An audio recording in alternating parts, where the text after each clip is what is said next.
جمعہ کے دن اگر رکعت چھوٹ جائے تو اس کو کیسے پورا کریں؟ یعنی بسا اوقات ایسا ہوتا ہے کہ جمعہ کے دن انسان کسی وجہ سے کسی کام میں مصروف ہونے کی وجہ سے خطبہ چھوٹ جاتا ہے، ایک رکعت نماز بھی چھوٹ جاتی ہے، تو کیا ایک رکعت نماز چھوٹ جانے کے بعد ہم 2 رکعت نماز ادا کریں یا پورے ظہر کی 4 رکعت نماز ادا کریں؟ اس سلسلے میں صحیح بات یہ ہے کہ اللہ کے نبی صلی اللہ علیہ وسلم نے فرمایا کہ جمعہ کے دن اگر تمہیں 1 رکعت یا 1 رکعت سے کم ملے تو بھی تم 2 رکعت ہی تمہیں ادا کرنی ہے، 2 رکعت پڑھنی ہے۔ اس لیے کہ اللہ کے نبی صلی اللہ علیہ وسلم نے فرمایا کہ فما ادرکتم فصلوا وما فاتوکم فاتموا، کہ جتنی رکعات جتنی نماز تمہیں امام کے ساتھ ملتی ہے اتنی نماز تم ان کے ساتھ پڑھ لو، اور جتنی نماز تمہاری چھوٹ رہی ہے بعد میں تم اس کو مکمل کر لو۔ تو اگر آپ مسجد میں اس حالت میں آئے ہیں کہ امام صاحب تشہد میں بیٹھ گئے ہیں اور بس تشہد سلام پھیرنے تک رہا ہے، تو آپ کو ڈائریکٹ تشہد میں چلے جانا ہے اور پھر سلام پھرنے کے بعد 2 رکعت نماز ادا کرنی ہے۔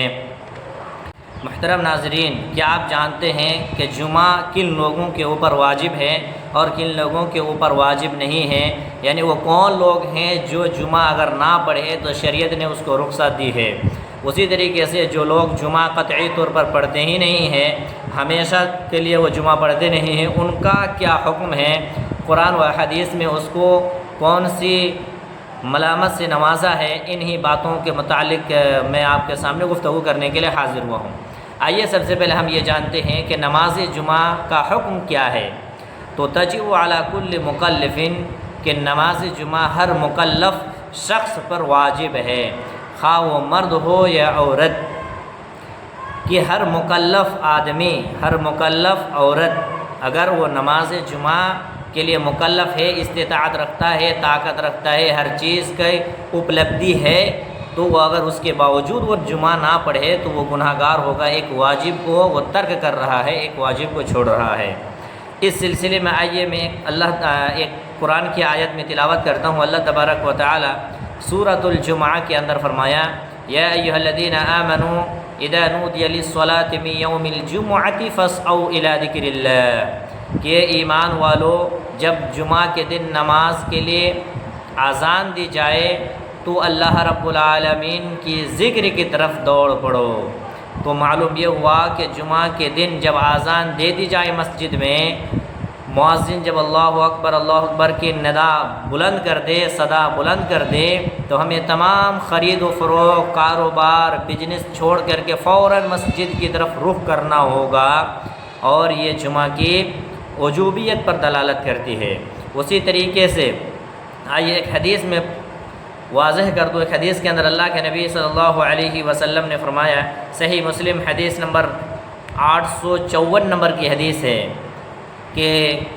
خیر یوم طلعت الشمس فیہ الشمس یوم الجمعہ فیہ خلق آدم وفیہ ادخل الجنۃ وفیہ اخرج منہا ولا تقوم الساعۃ الا فی یوم الجمعہ، کہ جمعہ کے دن سب سے بہترین دن وہ دن ہے جس دن سورج طلوع ہوا ہے، یعنی جمعہ کے دن یہ دنیا بنائی گئی ہے، جمعہ کے دن ہی یہ دنیا آخری ہوگی، یعنی جمعہ کے دن ہی قیامت قائم ہوگی،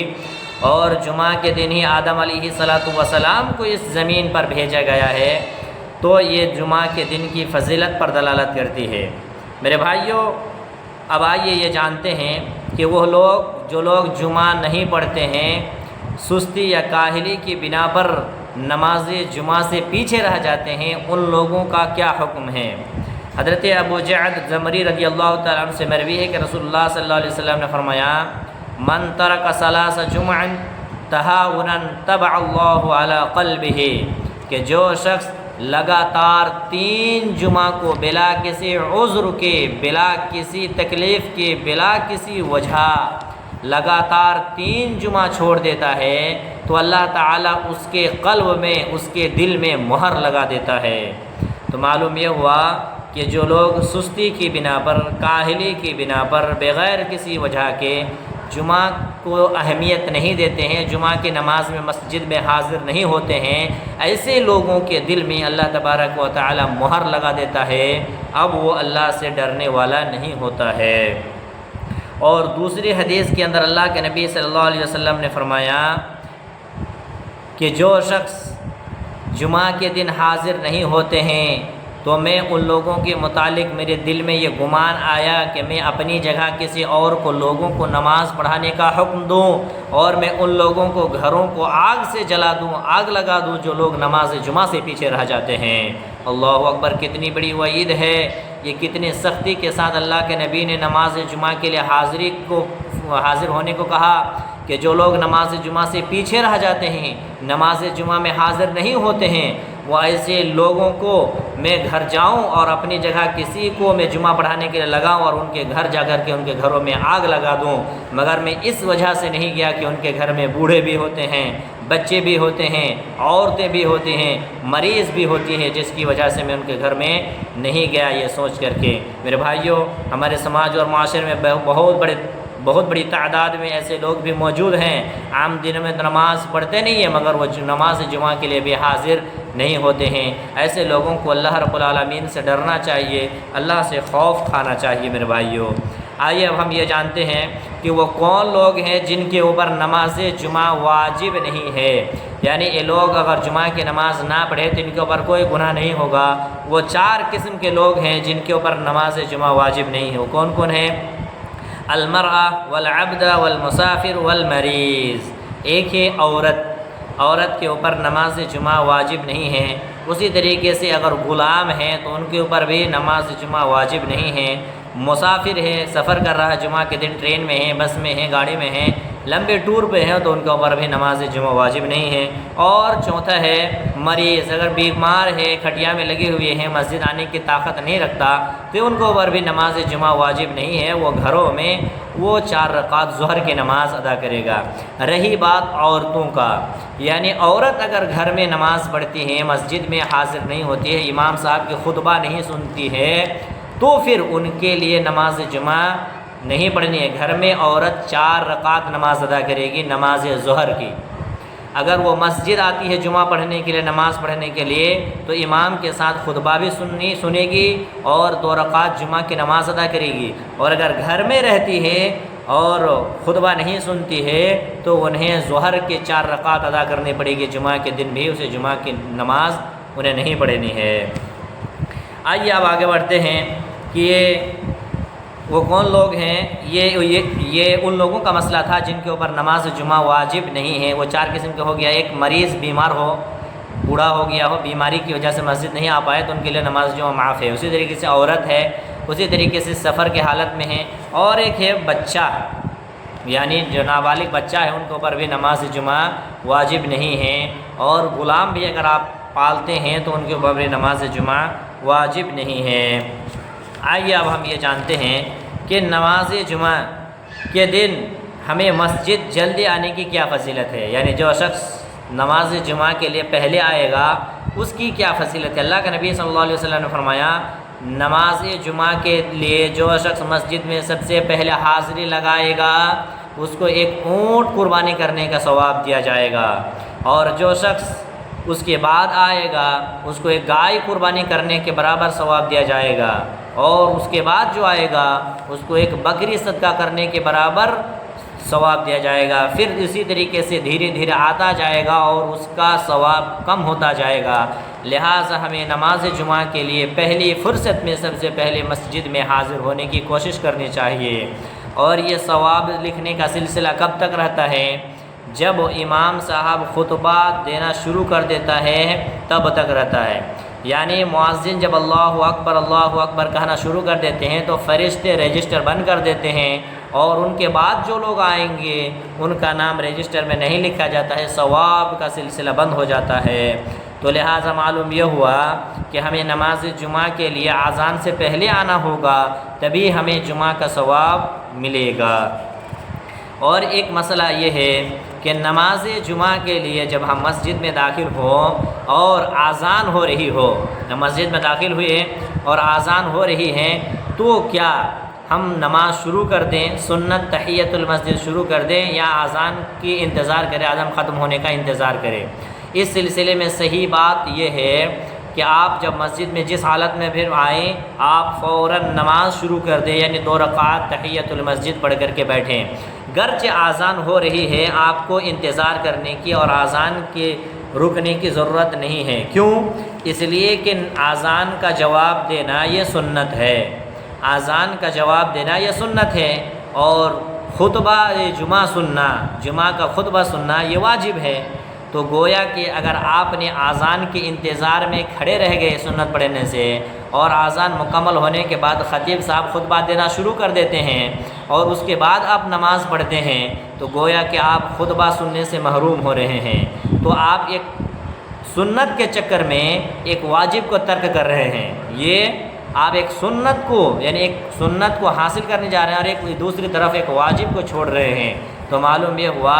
کہ اذان خواہ ہو یا نہ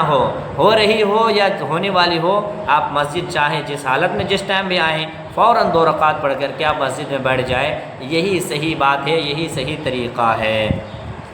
آئیے اب ہم یہ جانتے ہیں کہ نماز جمعہ کے لیے سنت کیا ہے۔ نماز جمعہ کے جو اعمال ہیں وہ یہ ہے کہ نماز جمعہ کے لیے انسان سب سے پہلے غسل کرے، اچھی طریقے سے غسل کرے، نہائے دھوئے، نہا دھونے کے بعد خوشبو لگائے، عطر لگائے، سرما لگائے وغیرہ کا استعمال کرے، اور اچھا کپڑا پہنے، اچھا لباس پہنے، اس لیے کہ نماز جمعہ جو ہے یہ ہفتہ واری عید ہے، ہفتہ کی عید ہے۔ سال میں 2 عید ہوتی ہے، کہ عید الفطر اور ایک عید الاضحیٰ۔ تو ہم عید الفطر اور عید الاضحیٰ کے لیے جس طریقے سے نئے لباس سلواتے ہیں، پہنتے ہیں اور عطر خوشبو وغیرہ کا استعمال کرتے ہیں، تو یہ جمعہ جو ہے یہ ہفتہ واری عید ہے۔ اللہ نے ہمیں ہفتہ واری عید کے شکل میں جمعہ کے دن کو ہمیں دیا ہے، لہٰذا اس دن کا بھی اہتمام کرنا ہے، ہمیں غسل کرنا ہے، غسل کرنے کے بعد اچھے لباس پہننا ہے، اچھے لباس پہننے کے بعد عطر و خوشبو تیل وغیرہ لگا کر کے ہمیں پہلی فرصت میں مسجد آنا ہے۔ ایک بات میں یہاں واضح کر دوں، اچھے کپڑے سے مراد یہ نہیں کہ آپ نئے لباس پہنیں، یعنی آپ کو اللہ نے جو بھی کپڑا میسر کیا ہے اس لباس میں وہ کپڑا صاف ستھری ہونی چاہیے، کوئی گندگی لگی ہوئی نہیں ہونی چاہیے، یہ سنت ہے جمعہ کے دن کی۔ اور جمعہ کے دن پہلے مسجد میں آئیں، یہ اللہ کے نبی صلی اللہ علیہ وسلم کی تاکید ہے۔ دوسری عمل یہ کیا ہے جمعہ کے دن، کہ جمعہ کے دن اللہ کے نبی صلی اللہ علیہ وسلم نے ہمیں بکثرت درود شریف پڑھنے کی تلقین کی ہے، کہ جمعہ کے دن قیامت قائم ہوگی، جمعہ کے دن تمام مخلوقات حتیٰ کہ سمندر کے اندر مچھلیاں بھی دعائیں کرتے رہتی ہے کہ کہیں قیامت قائم نہ ہو جائے، اور انسان اتنے غفلت میں پڑے ہوئے رہتے ہیں، اتنے غافل ہو جاتے ہیں کہ وہ نماز جمعہ تک کے لیے حاضر نہیں ہوتے ہیں، حتیٰ کہ کیڑے مکوڑے سمندر کے مچھلیاں جمعہ کے دن اللہ رب العالمین کے تسبیح تحلیل بیان کرتی ہے کہیں قیامت قائم نہ ہو جائے، اور ہم انسان جمعہ کے دن کی اہمیت کو سمجھتے نہیں ہیں، ان کی فضیلت کو جانتے نہیں ہیں، ہم اس جمعہ کے دن کی اعمال سے غافل رہتے ہیں، لہٰذا ہمیں جمعہ کے دن زیادہ سے زیادہ درود شریف پڑھنی چاہیے۔ وہ درود شریف کون سی ہے؟ اللہم صلی علی محمد وعلی آل محمد کما صلیت علی ابراہیم وعلی آل ابراہیم انک حمید مجید، اللہم بارک علی محمد وعلی آل محمد کما بارکت علی ابراہیم وعلی آل ابراہیم انک حمید مجید۔ یہ اللہ کے نبی صلی اللہ علیہ وسلم سے درود شریف ثابت ہے، اس درود کو ہمیں جمعہ کے دن بکثرت پڑھنی چاہیے۔ اور جمعہ کے اعمال میں ایک مخصوص عمل یہ ہے کہ جمعہ کے دن سورہ کہف کی تلاوت کرنی چاہیے۔ اللہ کے نبی صلی اللہ علیہ وسلم کی حدیث ہے کہ جو شخص جمعہ کے دن سورہ کہف کی تلاوت کرتا ہے، اللہ تبارک و تعالی اس کو ایک نور عطا کرتا ہے، اس جمعہ سے لے کر کے اگلی جمعہ تک اللہ تعالیٰ اس کو ایک روشنی عطا کرتا ہے، اس کے اور دوسری روایت کے اندر آتا ہے اس کے گناہوں کو معاف کر دیتا ہے۔ اور ایک روایت کے اندر آتا ہے کہ جو شخص ایک جمعہ کو اپنے اول وقت میں پڑھے، یعنی جمعہ کے حق ادا کر لے، اور پھر آئندہ جمعہ تک ان کے لیے اللہ تعالیٰ ان کے درمیان جو گناہیں ہوتی ہیں ان کو مٹا دیتا ہے، ایک جمعہ دوسرے جمعہ کے درمیان یہ گناہوں کا کفارہ ہوتا ہے۔ لہٰذا ہمیں جمعہ کے دن فضول چیزوں میں بکواس کرنے میں اپنے ٹائم کو ضائع اور برباد نہیں کرنی چاہیے، بلکہ ہمیں سورۃ الکہف پڑھنے میں، درود شریف پڑھنے میں اور جمعہ کے دن پہلی فرصت میں مسجد میں آنے کی ہمیں کوشش کرنی چاہیے۔ اس کے علاوہ جمعہ کے دن کا ایک خاص عمل یہ بھی ہے کہ جمعہ کے دن خوشبو لگانا اور دہن یعنی تیل کا استعمال کرنا بھی یہ ہے۔ اور ایک مسئلہ خاص طور پر یہ یاد رکھے جمعہ کے دن کہ اگر جمعہ کے لیے آپ مسجد میں آئے، اتفاقاً کبھی ایسا ہوا کہ خطبہ ختم ہو گیا، نماز شروع ہو گئی ہے اور ایک رکعت بھی ختم ہو گئی ہے، تو کیا آپ ایک رکعت آپ کو ملی ہے تو آپ جمعہ کی نماز ادا کریں گے، 2 رکعت نماز پڑھیں گے، یا پھر پورے ظہر کی 4 رکعت ادا کریں گے۔ اس سلسلے میں صحیح بات یہ ہے کہ نماز جمعہ کے لیے اگر آپ مسجد میں آئے، امام صاحب اگر 1 رکعت پڑھے بھی لیے ہیں تو، اور 1 رکعت اگر ملتی ہے آپ کو تو اس کے جتنی ملتی ہے اتنی نماز آپ امام کے ساتھ پڑھیں، اور بقیہ نماز 1 رکعت اور اپنے سے پھر ایڈ کر لیں، دوبارہ پڑھ لیں، 2 رکعت پڑھنی ہے۔ اسی طریقے سے اگر امام صاحب تشہد میں بیٹھ گئے ہیں، پھر بھی آپ جمعہ کے دن اگر مسجد میں آپ پہنچے ہیں تو تشہد میں امام کے ساتھ بیٹھ جائیں، سلام پھر دیں، آپ کو جمعہ کے دن کی جماعت مل گئی، پھر آپ کو ظہر کی 4 رکعت پڑھنے کی ضرورت نہیں، آپ کو 2 ہی رکعت پڑھنی ہوگی۔ جمعہ کے دن اگر تشہد تک ملتا ہے تو تشہد تک پڑھیں امام کے ساتھ، اس کے بعد میں پھر 2 رکعت قضا کر لیں، یہ اپنے سے قضا نہیں، اپنے پوری کر لیں، یہی صحیح طریقہ ہے۔